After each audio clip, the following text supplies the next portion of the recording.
Section 1.6, number 88. Here we're given a thing about a car, right? It says the suggested retail price of a new car is P dollars. The dealership has advertised a factory rebate of $1,200. That's a flat dollar amount. And there's an 8% discount as well. So basically we are asked to set up two separate problems where we just consider the rebate or we just consider the discount, and then put them together in the two possible ways, figure out which one is lower in a certain situation for a particular car. Okay. So if P is going to be our cost, we're going to have a flat $1,200 rebate, and we're going to have an 8%, which decimal is 0.08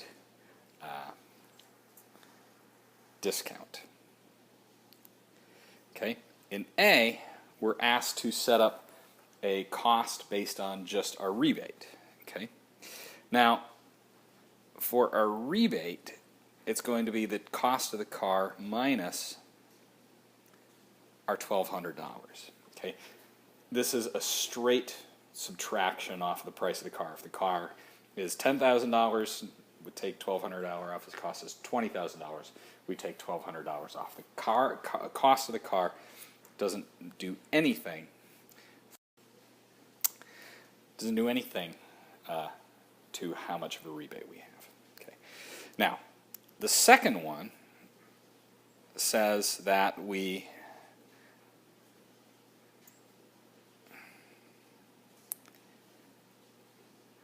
look at the discount, okay?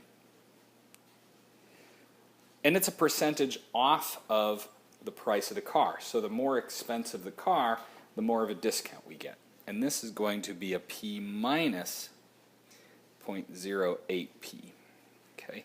Or if we remember that there's always these ones floating around, right? This is going to be 1 minus 0.08. Our P is common, so this P multiplies both things. So S of P, 1 minus 0.08 is 0.92 times P. Okay. So that, these are our two things. If we just had the rebate in A and just the discount in B. In C, we're asked to find, okay, if we do one and then the other. Okay. So the first one we're asked is R composed with S. Okay, so this is going to be R with our S of P. Okay, so our R, instead of P in our R, we're going to do S of P. So this is going to be 0.92P minus our 1,200. Okay. So we'll circle that and save it. Okay.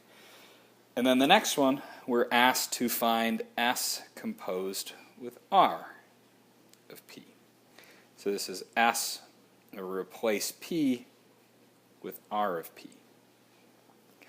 So our R of P is P minus 1,200. So it's going to be 0.92 times P minus 1,200. Okay.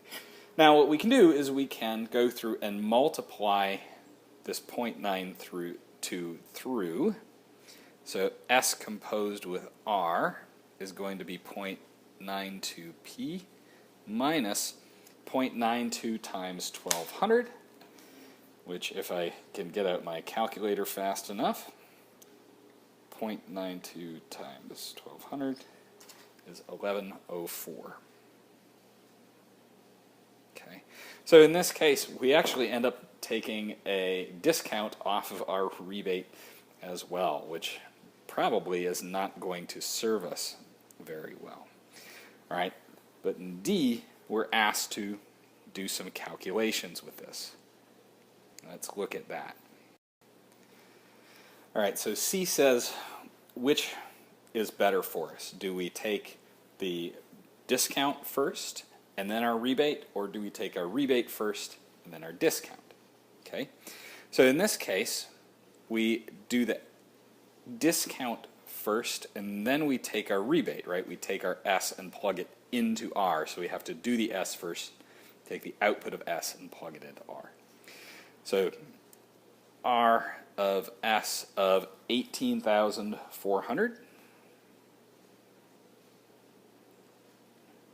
looks like 0.92 times 18,400. We take that and subtract off our 1,200. Okay, so let's do that.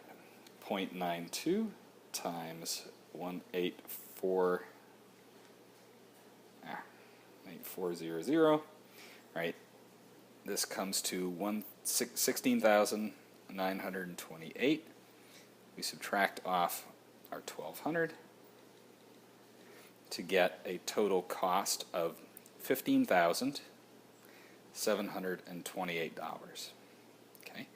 Now, if we take the rebate first, we take $1,200 off, and then do a discount on that, right? We take our output of a rebate and then discount that. Okay, this is the result we got from there.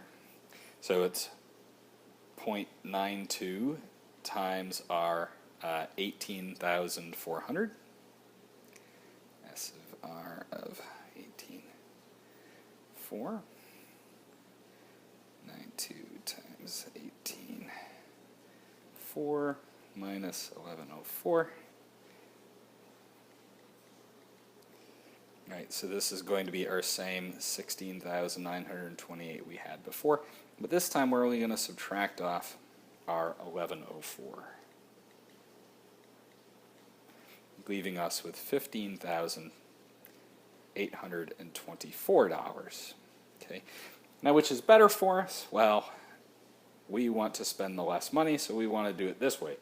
If we're a car dealership, maybe we want to do the other way, where we take the discount. We would take the rebate and then apply the discount to the remaining price. Okay, so that's the way it is, and we're done. Good luck. Do more problems. Learn good. Good luck.